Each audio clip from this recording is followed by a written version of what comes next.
Hello everyone. आज की इस वीडियो में हम लोग बात करेंगे जेईई मेन एग्जामिनेशन के बारे में और स्पेशली मैं आपको एलिजिबिलिटी के बारे में बताना चाहूँगा कि कौन कौन से बच्चे इस फॉर्म को अप्लाई कर सकते हैं और लिस्ट ऑफ क्वालिफाइंग एग्जामिनेशन क्या है। तो ये आपको वेबसाइट पे ही मिल जाएगा। तो यहाँ पे कुछ बातें कही गई हैं जिसको आपको ध्यान में रखना है। सबसे पहले आपका आता है एलिजिबिलिटी वाला, तो उसको देख लेते हैं। थोड़ा सा जूम करते हैं आपके लिए। यहाँ पे स्पष्ट आप देख सकते हो जो भी कैंडिडेट्स 2023 में जेईई मेन में एग्जामिनेशन देना चाहते हैं वो दे सकते हैं। इसमें कोई एज लिमिट नहीं है, लेकिन एक जो बात है जिसको आपको ध्यान में रखना होगा कि आपका क्लास 12th या फिर जो भी इक्विवेलेंट एग्जामिनेशन है, अगर आप 2023 में अपियरिंग हो यानी कि क्लास 12th एग्जामिनेशन दे रहे हो तब आप इस एग्जामिनेशन को दे सकते हो। इसके अलावा जो भी बच्चा क्लास 12th एग्जामिनेशन या फिर इक्विवेलेंट एग्जामिनेशन, इसके बारे में समझेंगे, 2021 में पास किया है या फिर 2022 में पास किया है, वो जेईई मेन 2023 में अपियर हो सकता है। तो यहाँ पे कोई एज लिमिट नहीं है। बेसिकली क्लास 12th और इक्विवेलेंट एग्जामिनेशन को कंसिडर किया जाता है।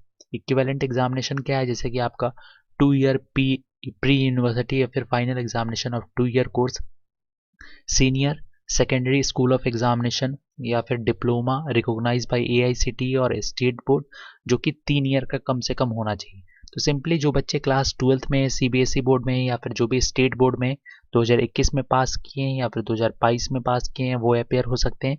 2023 में जो बच्चे अपेयरिंग है वो भी इस एग्जामिनेशन को दे सकते हैं। साथ में आपको पता है 75% वाला क्राइटेरिया रखा गया है, तो उसके बारे में ऑलरेडी आपको इन्फॉर्मेशन है। उसके बाद नेक्स्ट है आपका लिस्ट ऑफ क्वालिफाइंग एग्जामिनेशन। तो यहाँ देख सकते हो अगर आपने class 12th examination pass out किया है या फिर अपियरिंग हो तो आप इजीली दे सकते हो। अगर आप सेंट्रल बोर्ड से हो जैसे कि सीबीएसई से हो या फिर स्टेट बोर्ड से हो तो आप एग्जामिनेशन दे सकते हो।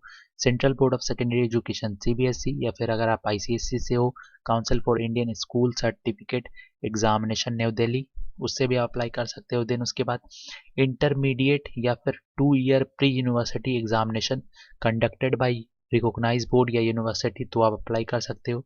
Then final examination of 2 year course of joint service wing of national defence academy, अगर फाइनल एग्जामिनेशन देने वाले हो 2 ईयर कोर्स के लिए तो आप अगर इस कैटेगरी में हो तो भी आप अप्लाई कर सकते हो।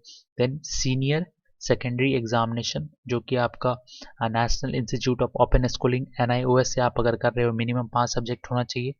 देन क्लास 12th या फिर उसकी इक्विवेलेंट अगर आप एसोसिएशन ऑफ इंडियन यूनिवर्सिटी से higher secondary certificate vocational courses कर रहे हो, एग्जामिनेशन दे रहे हो, तो उससे भी अप्लाई कर सकते हो। डिप्लोमा रिकॉग्नाइज्ड बाय एआईसीटीई और state board of technical education for 3 year duration, तो इसके लिए भी मतलब उससे अगर आप कर रहे हो तो भी अप्लाई कर सकते हो।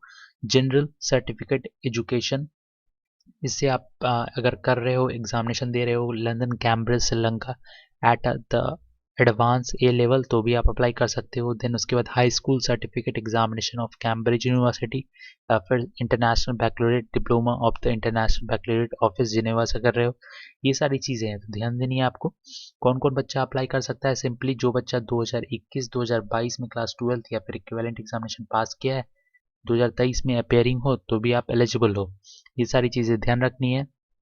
2020 का बच्चा और 2024 का बच्चा यहाँ अप्लाई नहीं कर सकता। स्टेट ऑफ एलिजिबिलिटी की बात करें तो जिस स्टेट से आपने क्लास 12 पास आउट किया तो सिंपली वो स्टेट ऑफ एलिजिबिलिटी होगा। ये भी आपको ध्यान रखना है। तो ये कुछ इंपॉर्टेंट पॉइंट्स हैं जिसको आपको ध्यान में रखने हैं। और अगर आप चेक करना चाहते हो सिंपली इन्फॉर्मेशन एलिजिबिलिटी क्राइटेरिया, यहाँ पे आके आप सारा इन्फॉर्मेशन ले सकते हो। मुझे उम्मीद है आपको वीडियो पसंद आया होगा, तो लाइक और शेयर कर देना। चैनल पर नए हो तो सब्सक्राइब कर देना। So thank you for watching. Thank you.